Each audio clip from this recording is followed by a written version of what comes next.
Sunday Igboho. Sunday Igboho, hear me very well. The Lord told me to tell you. The Lord said you should be careful.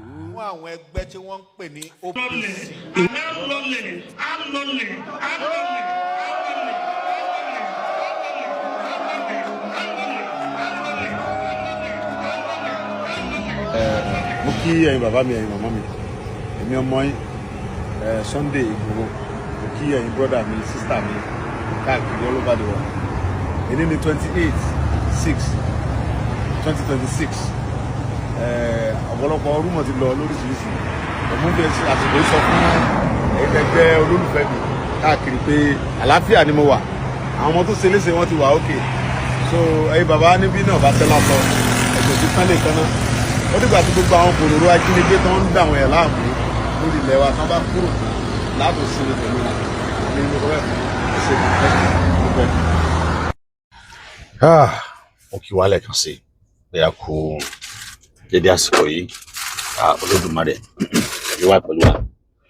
Láì ní gbára wa ní àkókò, mo tún fẹ́ lọ torí mo ṣe fídíò kan lórí ọ̀rọ̀ olóyè Sunday Igboho àti ìbá Gani Adams tó ń ṣẹlẹ̀. Lẹ́yìn náà mo rí ọ̀pọ̀lọpọ̀ fídíò tí àwọn ọmọ ìbá Gani Adams ti ṣe. Àkọ́kọ́ náà ni wípé ìyàtọ̀ wà láàrin olóyè Sunday Igboho àti Gani Adams. Kí sì ni ìyàtọ̀? Àyàfi ẹni tí ò bá mọ ìpilẹ̀ṣẹ̀ ibi tí nǹkan ti ń bọ̀ lókù, tàbí ẹni tí ò bá mọ ìpilẹ̀ṣẹ̀ bí OPC ṣe bẹ̀rẹ̀ ni yóò rí wípé ṣé lóòótọ́ bí wọ́n ṣe ń pe ibà òun náà ni wọ́n jẹ́. Mi ò fẹ́ lè tàbùkù ibà Gani Adams, ṣùgbọ́n ká gbé sórí òṣùwọ̀n, ká wo ìgbìyànjú àwọn lọ́balọ́ba yìí dáadáa, a rí wípé ipasẹ̀ àti ọ̀nà tí oníkálukú wọn ń tọ̀ ọ̀tọ̀ọ̀tọ̀ ni. Olóyè Sunday Igboho ń tọ̀ ọ̀nà kan, ibà Gani Adams ń tọ̀ ọ̀nà kejì. Àwọn méjì ni wọ́n sì ti béèrè pé ǹjẹ́ ṣe tán láti jà fún ìran Yorùbá? Ṣùgbọ́n èsì tí àwọn méjèèjì fi dáhùn ọ̀tọ̀ọ̀tọ̀ ni. Àwọn tí wọ́n sì fún lésì yìí, àwọn ò ní bọ́ọ̀ta kan wá sọ wípé nǹkan báyìí òní lágbájá sọ, nǹkan báyìí ní tàmídò sọ. Ṣùgbọ́n tó lè Sunday Igboho clear gidi pé mi ò béèrè owó lọ́wọ́ yín, mi ò nílò owó, ẹ̀yin ẹ kàn pa wá láṣẹ. Ó yàtọ̀ sí pé kí ìjọba ó fún wa láàyè, kí àwọn ìjọba ó tọwọ́ bọ̀wé, kí àwọn gómìnà wa kí wọ́n tọwọ́ bọ̀wé ìwé àdéhùn. Kí ni yóò yé yín, kò yí ọ̀pọ̀lọpọ̀ àwọn ènìyàn wípé ibà Gani Adams wọ́n lu ìlú onílòwélòwé lálùlà gidigbo, ọlọ́gbọ́n ló ń jo àwọn ọ̀mọ̀ràn àsìmọ̀mọ́. Rí pásítọ̀ kan sọ̀rọ̀, ó ní kí olóyè Sunday Igboho ó ní kó ṣọ́ra fún àwọn OPC, ó ní kó máa wọn jà ó, ó ní torí pé tí ò bá ti bá wọn jà ó ní yóò ṣẹ́gun wọn. Sunday Igboho, hear me very well. The Lord told me to tell you. The Lord said you should be careful. The Lord asked me to tell you. The Lord said once you don't fight with them, once you are not angry with them, the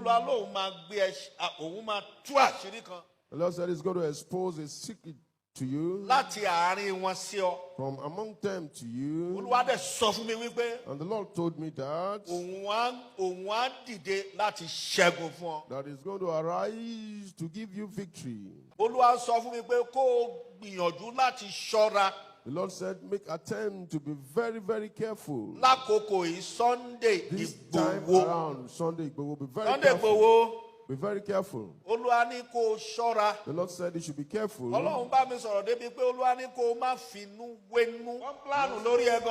They are seriously planning concerning you. Even those that you least suspected. Sunday Igboho. Those that you least suspected. They are seriously planning. Even those that are laughing with you. The Lord said if you can be careful among them. If you can be careful among them.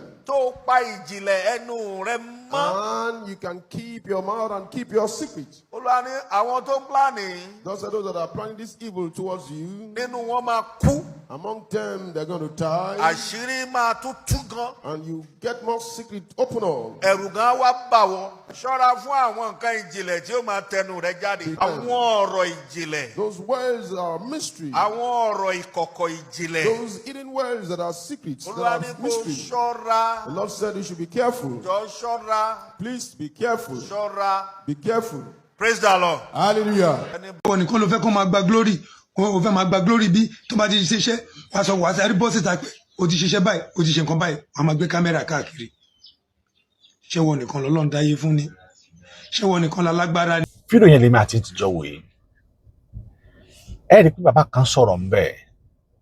Bàbá yìí wọ́n lógo, mo ti gbà wípé bàbá yìí náà sọ̀rọ̀ ọ̀rọ̀ tó pọ̀ ni wọ́n sọ torí wọ́n padà sọ̀rọ̀ sí ìbákọ́lọ́ lóòtú náà. Mo dẹ̀ mọ̀ pé bàbá yẹn ti fún wọn lésì, wọ́n ti fún màá yẹn lésì.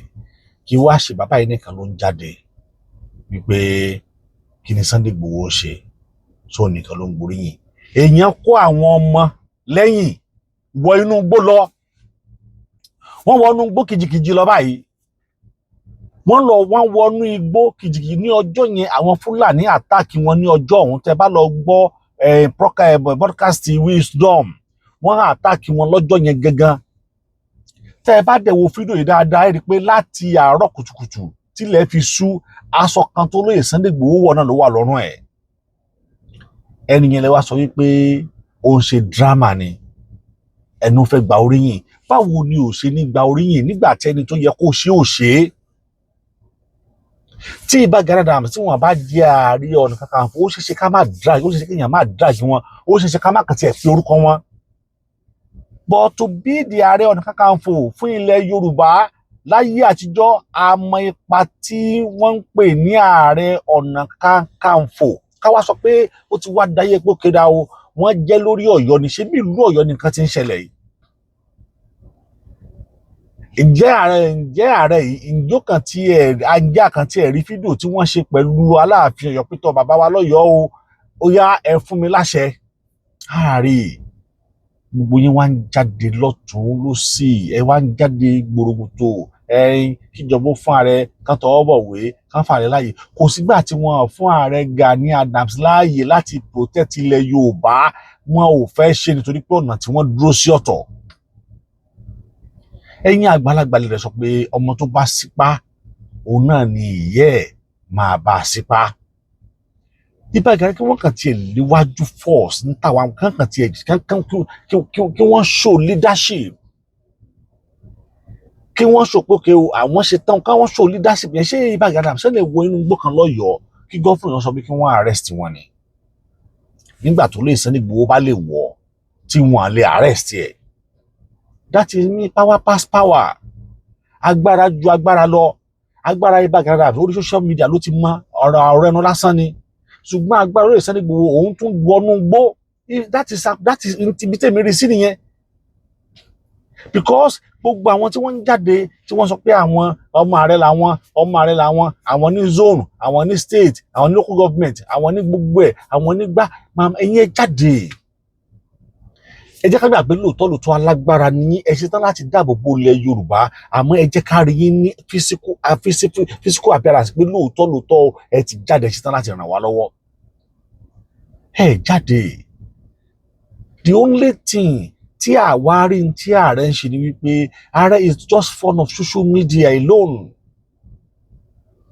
Social media lásán lárí gbogbo wọn tó gbogbo fídíò tí wọ́n ṣe pátá ni wọ́n ń sẹ́ndì sí mi. Èmi ìgbà kò yẹ kí n play ẹ̀. Because we need an action. Òun kì í ṣe ọ̀rọ̀ pé a kàn ń ṣe experiment lórí social media. Ká grant interview, ká give press release. That is not what we need. Ohun tá a nídìí ni pé ipò tí wọ́n wà yìí pẹ̀lú àwọn ọmọ tí wọ́n ní tó jẹ́ àwọn ọmọ jagunjagun kí wọ́n ṣe iṣẹ́ tó yẹ kí wọ́n ṣe. Àwa náà kì í sọmọ kékeré ní OPC ńgbà náà. A mọ bó ṣe bẹ̀rẹ̀, a sì mọ ibi tí wọ́n padà wá parí ẹ̀ sí. A mọ wàhálà àti rògbòdìyàn tí bàbá wa Frederick Fashion tí wọ́n face. A mọ allegation tí kákọ́sì àwọn Gani Adams tí wọ́n fi kàn wọ́n. A mọ kì í sọmọdé rárá. Àwa máa ń ti Port Harcourt wá sí Ìbàdàn lọ́dọ̀ bàbá tí wọ́n ń pè ní ṣé bàbá kan báyìí jagun àbí kí wọ́n máa ń pè wọ́n ní olópò mẹ́ta. Ibẹ̀ ni meeting wọn wá ibẹ̀ láti máa ṣe meeting nígbà yẹn, monthly meeting ní olópò mẹ́ta. Ó travel down from Port Harcourt to Ìbàdàn láti wá attend the meeting. Ní ojú gbẹ́dẹ̀ máa ràrú náà Ìbàdàn láwà láti gbogbo tó ṣẹlẹ̀. Then káwá kan tiẹ̀ wá sọ pé ìyẹn ò wá sí ń bẹ̀, ká jẹ́ káwá gbé àwọn méjì sórí òṣùwọ̀n ga. Nítorí pé tí Ìbà Gani tí wọ́n bá ń wo fídíò yìí, wọ́n á mọ̀ mí dáadáa. Èmi, Erelu, David meeting, a ti ṣe interview meeting pẹ̀lú yín rí bí 3 years ago nígbà tí Yorùbá Nation sì hot. The same story tẹ́ ń sọ fún wọn náà ni ẹ̀yin bàbá Akíntóyè story náà ni. A dẹ̀ sọ fún wa ni pé ẹ dákun ẹ jọ̀ọ́ ẹ jà fún ìran Yorùbá. Tẹ́ bá rántí mi dáadáa, ẹ̀ẹ̀mejì tọ̀tọ̀ mo ti ṣe interview pẹ̀lú yín, but ọ̀rọ̀ yín ò yàtọ̀. Kò sí motivation nínú àwọn ọ̀rọ̀ tẹ́ sọ ju wípé ìjọba kí wọ́n fún wa láàyè, ìjọba kí wọ́n ṣe gbá, ìjọba kan ṣàwo, èèyàn tó bá jà fún ìran Yorùbá òun tán ti kú ni torí pé Yorùbá wọn kí wọ́n amóore. Why are you taking the position of Ààrẹ Ọ̀nà Kakanfò tí Yorùbá bá mọ́re? Because Ààrẹ Ọ̀nà Kakanfò ṣetán láti fi ẹ̀mí ẹ̀ lélẹ̀ fún Yorùbá nígbà náà. Then if you don't want to do that, tó o bá mọ̀ pé Yorùbá burú, Yorùbá wọn mọ́re, then drop that Ààrẹ Ọ̀nà Kakanfò fún ẹni tó lè fẹ̀mí ẹ̀ lélẹ̀ fún Yorùbá. Because ohun tí wọ́n ń pè ní Ààrẹ Ọ̀nà Kakanfò gbọ́dọ̀ ló wípé ṣé n tó ń fẹ́ ṣe yìí ṣé ibi lòun fẹ́ gbàgbọ́ bẹ́ẹ̀ ni àbíre. Nítorí pé tí ẹ bá kó gbogbo Yorùbá yẹn jọ, àwọn tó máa sọ pé ẹ ṣe dá wà, àwọn tó máa náà ẹ ṣe dá wà. Then why you not categorize pé tá a bá ṣoore fún Yorùbá ibi ni wọ́n máa fi ń ṣú Yorùbá, èèyàn kan ò gbọ́dọ̀ jà fún Yorùbá. Àwọn ọ̀rọ̀ tẹ́ ń sọ báyẹn náà nìyẹn. Ó lọ́dẹ̀ tó sọ́ọ̀sìn Yorùbá ò ṣe jà fún, Yorùbá ò ṣe jà fún, Yorùbá ò ṣe jà fún, Yorùbá ò ṣe jà fún. Then kí wá lẹ wá jẹ Ààrẹ Ọ̀nà Kakanfò fún nígbà tí Yorùbá ò ṣe jà fún? Ẹ gbé èèyàn sílẹ̀ náà. Ẹ jẹ́ kẹ́ni tó lè ṣe tó lè jà pé kódà mi ò ní tí mo ń wá o, mi ò wá kí ẹ̀yìn mi ò wá kẹ́ mi ò wá kẹ́ ṣe nǹkan fún mi, ṣùgbọ́n mo ṣàpè mo ṣàfẹ́ jà á. Ká wá kù lórí yẹn, ẹ jẹ́ wá gbé sórí percentage. Nígbà ayé Abíọ́lá òun lẹ jà, àwa iná dẹ̀ jà, Sunday Igboho náà jà. Gbogbo ara jọ ń jà fún pé kí Yorùbá débẹ̀ nígbà náà. Ìgbà yẹn gbogbo wa jáde, ìgbà yẹn lẹ jà. Wọ́n ni. Then Sunday Igboho tún wá go ahead, ó jà fún Mọdákẹ́kẹ́ torí pé ibi tó gbé nìyẹn. Torí pé ibi tó gbé, ibi tó ti ń jẹ ni, ó wá jà fún Mọdákẹ́kẹ́. Kí ló di ojú 2-1? Ó ti di kíni? Ó ti di 2-1. Torí pé jà tí yín ti pẹ́. Gbogbo ara gbogbo wa pátápátá kò sí ẹ̀yin nìkan kọ́ lẹ jà.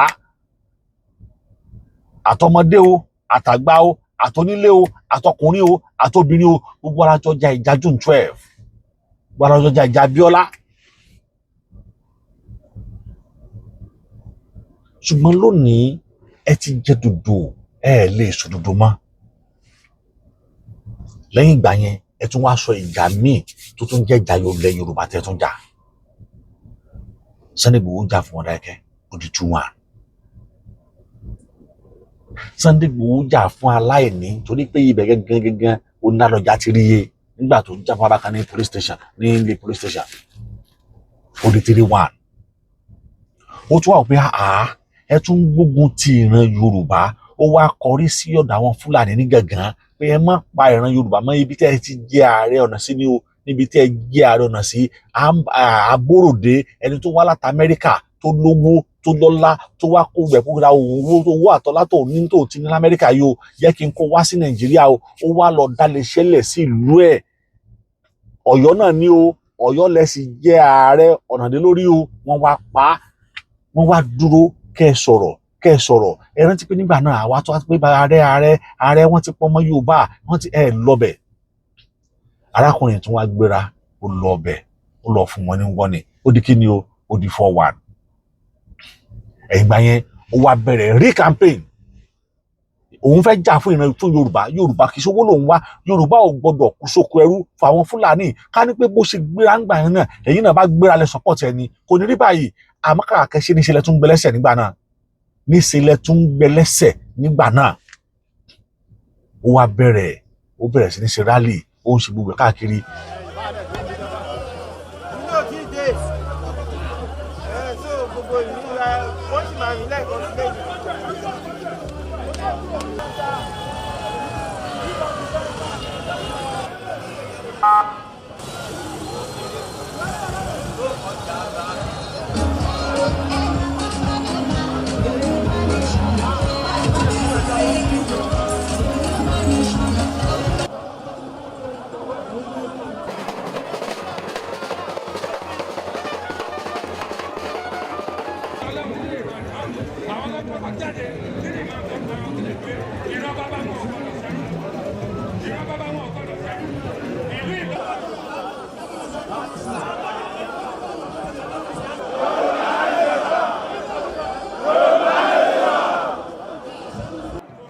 We are far ahead of all tribes in Nigeria.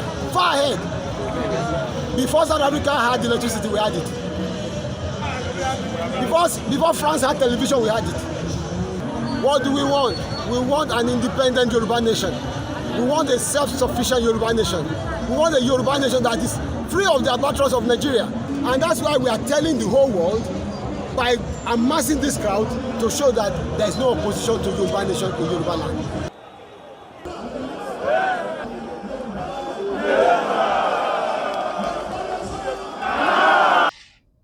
Tó bá wọn DSS àwọn akamọ́lé ní July 4th.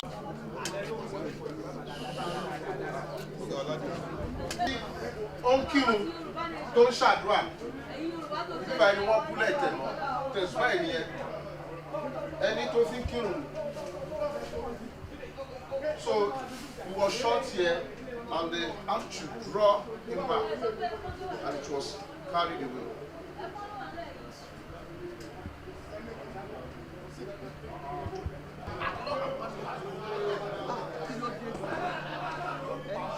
ṣé ayé la wà yìí ṣá ṣé Nàìjíríà lè lè yá àbí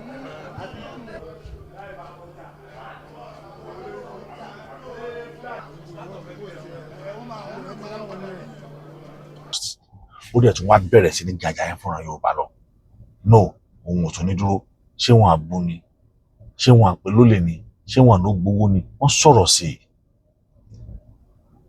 àwọn tó bú wà àwọn tó sọ̀rọ̀ sí wà bàbá wà ní prison à ń bá bàbá à ń bá sọ̀rọ̀ àwọn tó ń bú wà àwọn tó ń ṣépè fún wà kò tó yẹ kó wó bẹ́ẹ̀ ó tẹ̀síwájú pé àníṣe Yorùbá nation gbọ́dọ̀ dúró ó di kíni ó di 5-1 orí ẹ̀yọ kan lẹ́yìn sì dúró sí o orí June 12 yẹn náà ni ẹ kú ń bẹ lẹ́yìn pé kẹ́ tó lọ sí pipeline wọ́n balẹ̀ ẹ̀jẹ̀ wọ́n bọ̀nà ẹ̀jẹ̀ wọ́n kà mọ́lé wọ́n tún pààyàn sí lọ́rùn ó sá kúrò ń lù ó sá lọ sí ìlú òkèrè ó wá ń ti àtòkèrè ó ń tafà sílé ìjọba ń wà nígbà tí yín wọ́n rẹ́yìn mú o nígbà tí ẹ̀wọ̀n rò mú o ìyàtọ̀ wà láàrin yín o ìyàtọ̀ wà láàrin ẹni tó ní àtẹni tó ń tọrọ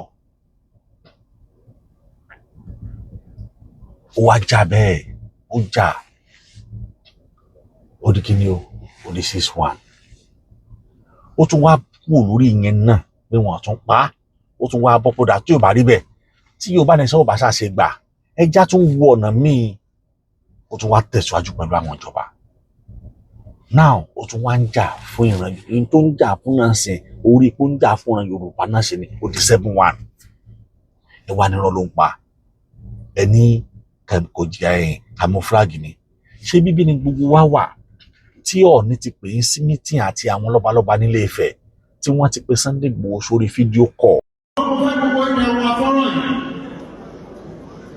ẹ̀wọ̀n afọ́rọ̀ yìí ó wà pẹ̀lú wa bá ṣe ń wá gbé ètò lọ ọmọ wa Sunday Igboho ọmọ yín náà ní ọmọ púpọ̀ àwọn bàbá yìí gbogbo eré ní àná nígbà tó kọ́kọ́ pè mí ṣùgbọ́n ó lóun ti padà tó wá sí òkú ìyá ẹ̀ ó ti padà sí ibi tó wà òun náà bàbá wa ní gbólóhùn díẹ̀ tí olóyìnbó pè ní goodwill message tí ó bá tó aṣọ goodwill message gbogbo ilé máa gbóhùn ẹ̀ kedere ó wà bí Sunday Igboho dá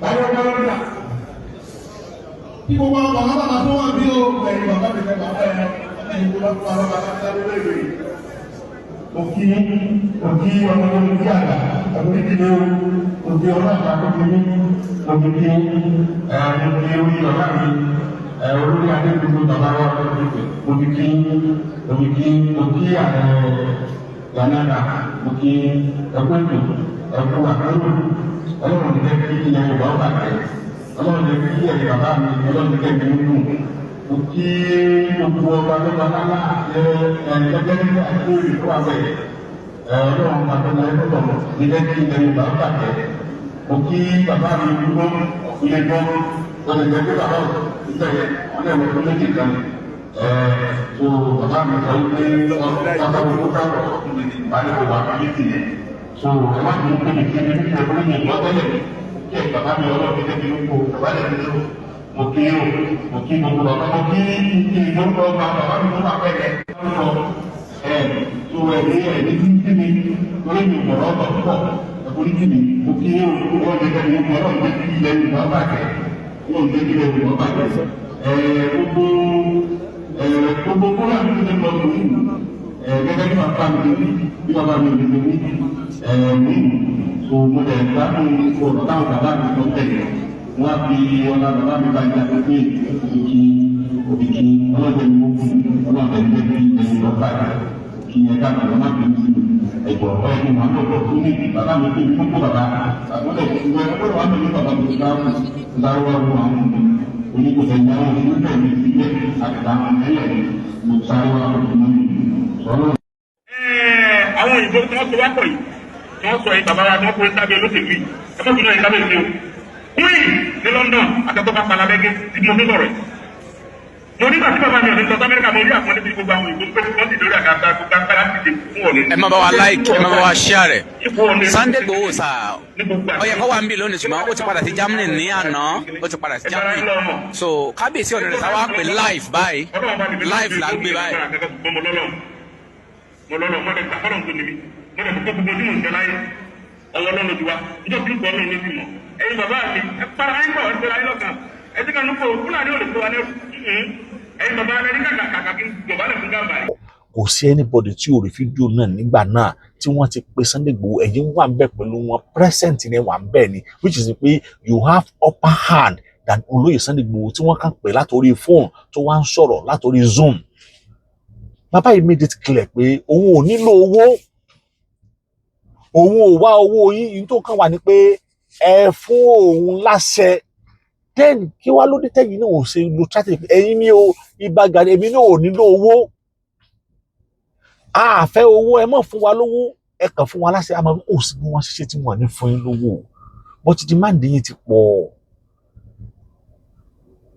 ẹ̀yin ò categorize tí yín Sunday Igboho declare pé àníṣe òun ò nídìí owó ṣẹ́ òun ò nídìí owó ẹ kàn fún wa láṣẹ ó sọ nínú fídíò yẹn pẹ̀lú Ọọ̀ni and he is saying the same thing now. Ẹ wá sọ wípé ó ń parọ́ ni kò mọ tó ń ṣe Ìbà a fẹ́ràn yín a nífẹ̀ẹ́ yín ṣùgbọ́n ipasẹ̀ tẹ̀ǹtọ̀ nílẹ̀ Yorùbá kì í ṣe ipasẹ̀ wípé lóòótọ́ ọmọ Yorùbá ni yín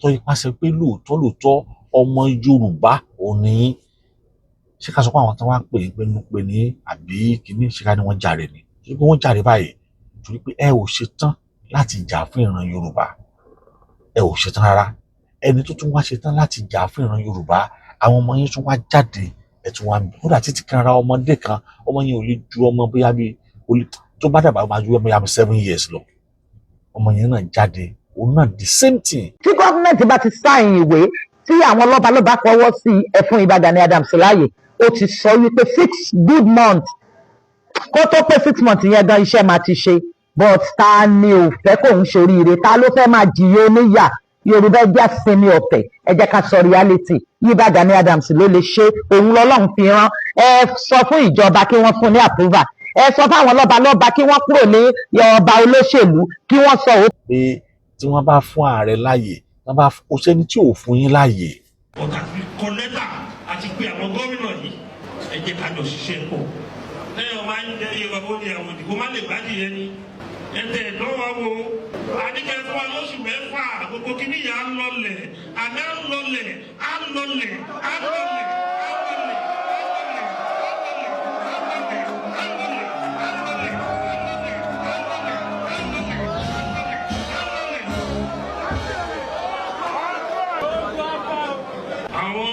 kò sí ẹni tí kò fún yín láàyè sá pé kẹ́ pìtú ọwọ́ yín ẹ pìtú ẹ jẹ́ káwọn èèyàn rí ẹ má kó àwọn ọmọ dàṣogun ẹ̀yin gẹ́gẹ́ fúnláyìn ẹ ṣáájú ogun ọ̀hún. Yorùbá ní ká fi ọwọ́ báyìí òun náà ni ọwọ́ fi máa mọ́ ká ní pé ipa tí Sunday Igboho ń kó ká lóun lẹ́yìn náà bá ń kó lórí ìran Yorùbá ni ó ṣeéṣe kí ilé ìkó má ṣẹlẹ̀ nígbà tí olóyè Sunday Igboho bá lè wọ ọ̀dọ̀ àwọn Fúlàní lọ lọ́yọ̀ọ́ tẹ́ tún wá sọ wípé kò tún nẹ́tọ́ àti wọ̀ kò nẹ́tọ́ àti ṣe kí ló dé tẹ̀yìn náà ò ṣe ṣe ṣùgbọ́n ẹ ò ní lè sọ́pọ̀ tiẹ̀ nítorí pé ẹ ti fi ẹnu bà tiẹ̀ jẹ́ Ọlọ́run ló fi ẹnu tún Sunday Igboho ṣe torí àwọn allegation tẹ́ fi kàn gbà náà ó lọ́wọ́ ẹ̀sọ́ náà ní prove ó lọ́wọ́ sí kó Bọ́lá Ìgè ni owó ló ń wà àwọn olóṣèlú ló ń lò àwọn ló ń lo ẹ̀yìn káwá gbà pé lóòótọ́ làwọn olóṣèlú ń lò ó ṣùgbọ́n òun gan tó ń lo ra ẹ̀ padà sí àti tún ìran Yorùbá ṣe ni kì í ṣe pé ó ń lo ẹ̀ ó ń lo ara ẹ̀ láti bà ìran Yorùbá jẹ́ bẹ́yìn ṣe ń lo ara yín kò lo ara ẹ̀ láti máa sọ wípé Yorùbá ò ṣe gbéjà Yorùbá ò ṣe gbéjà Yorùbá ò ṣe gbéjà àwọn ni wọ́n máa sọ pé adégún wọ́n tún á dé ògún mọ́ ẹ gbóyè yẹn sílẹ̀ nítorí pé kò sí àpẹẹrẹ leadership pé lóòótọ́ tó gún bá ṣẹlẹ̀ ẹ sì tán láti dìde fúnra Yorùbá kò sí àpẹẹrẹ kò sí traces rárá àfi tá a bá ń tara wa jẹ lókù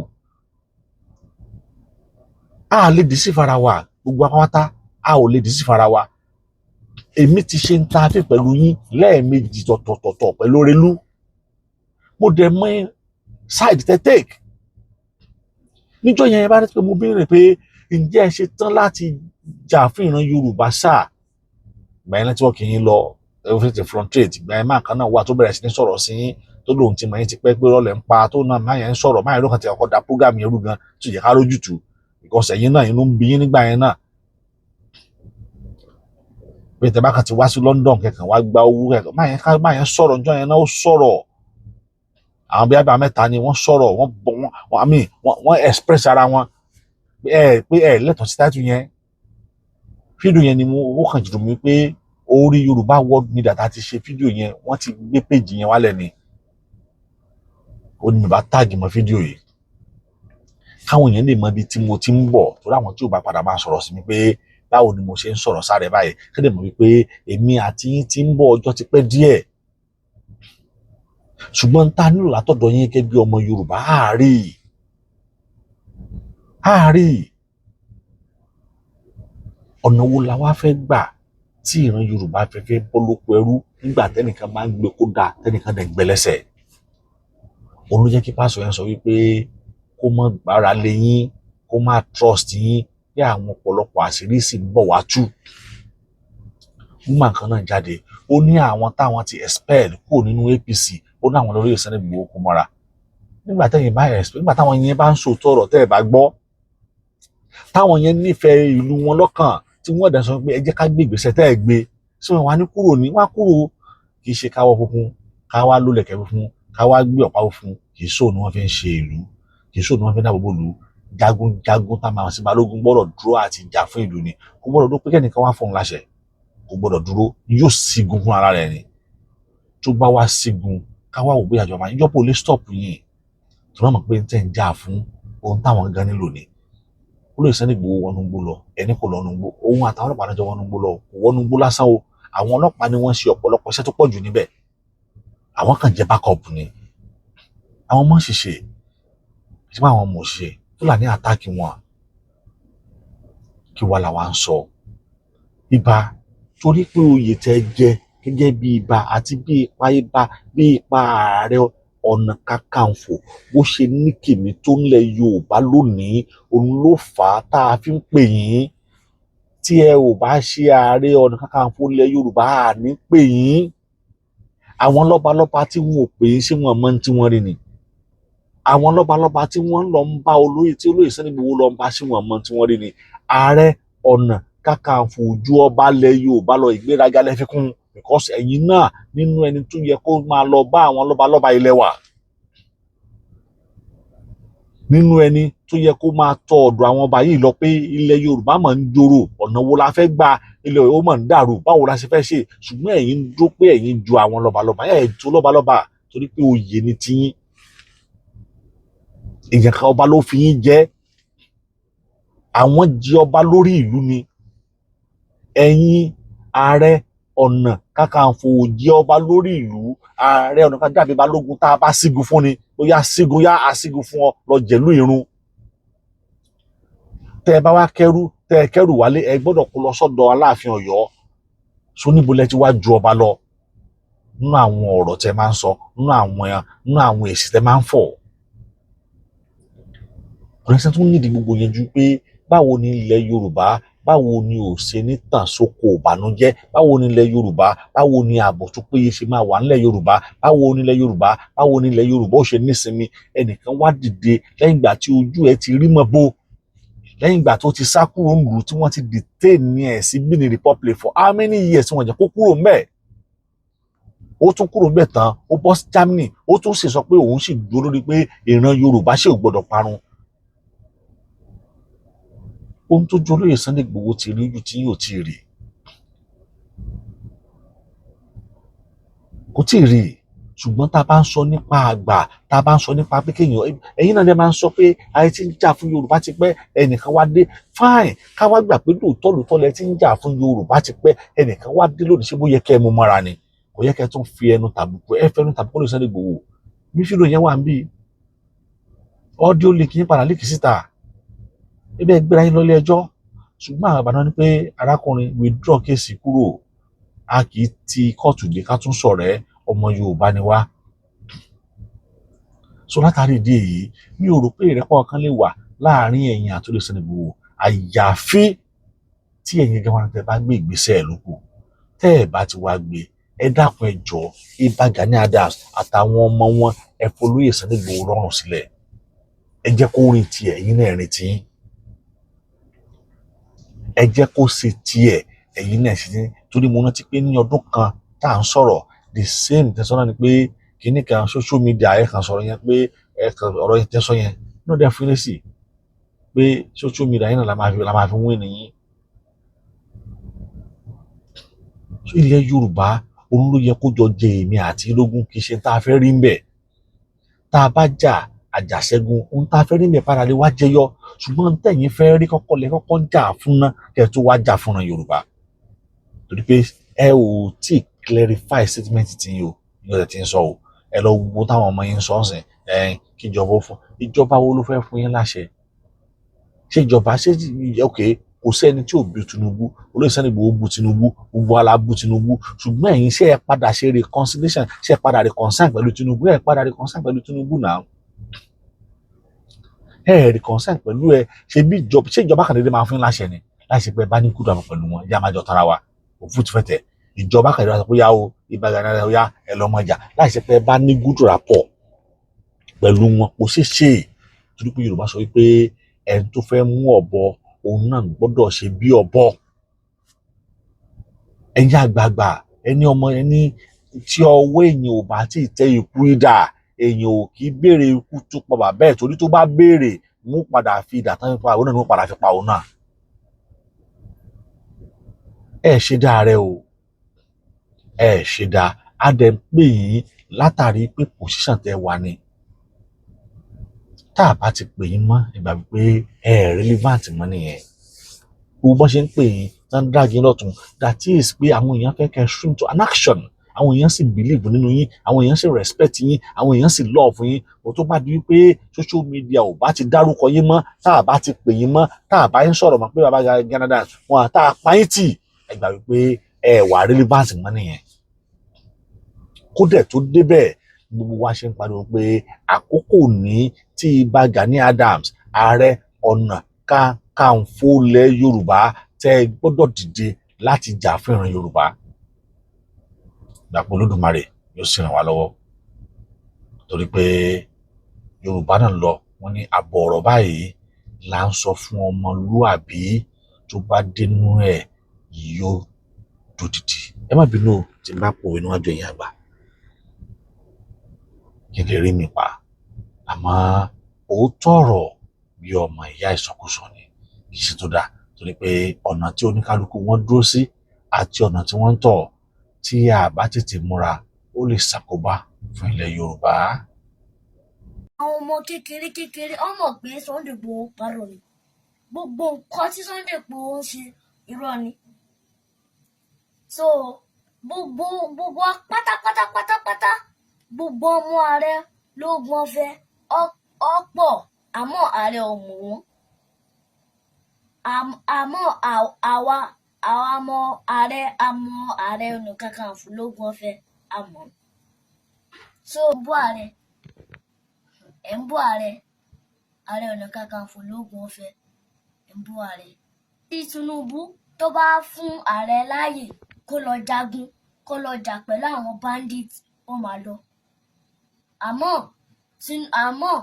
Tinubu ò tí sọ pé kó lọ jagun àtàwọn lọ́balọ́ba tó bá sọ bẹ́ẹ̀ ààrẹ ọ̀lọ́ àmọ́ tí ọba wa sọ fún ààrẹ tá ààrẹ wa lọ ń kọ́ ọmọ ní pé ààrẹ ṣe mo rán ẹṣẹ́ so àwọn bandits ó kéré sí ààrẹ ni ó kéré gidi gan so nǹkan tí màá sọ fún yín ni pé ẹ má bú ààrẹ mọ́ ẹ má bú ààrẹ Tinubu ló jẹ̀bi Tinubu tó bá ti fún ààrẹ ní ipa pé kó lọ jagun ó ṣe wàá máa lọ jagun àmọ́ Tinubu ò tí fún pé kó lọ jagun tí Tinubu bá ti fún ló máa lọ jagun ẹ ṣé o.